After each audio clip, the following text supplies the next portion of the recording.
My name's Jason Newsome. I'm with Fieldale Farms. We produce about 20,000 tons a week of poultry feed. We deal with wheat mids, soybean meal, bakery product. Our nutritionists, they want us to keep our product as clean as possible, so we're using the whip probably 2 to 3 days out of the week. It's like any feed mill. You have good days and bad days.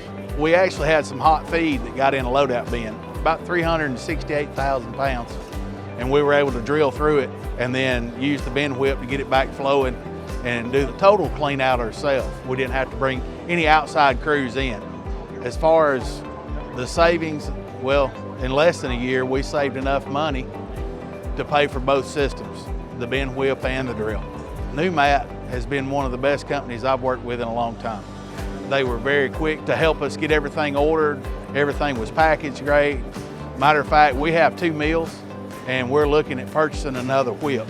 It's been the best thing we've done. I highly recommend the company.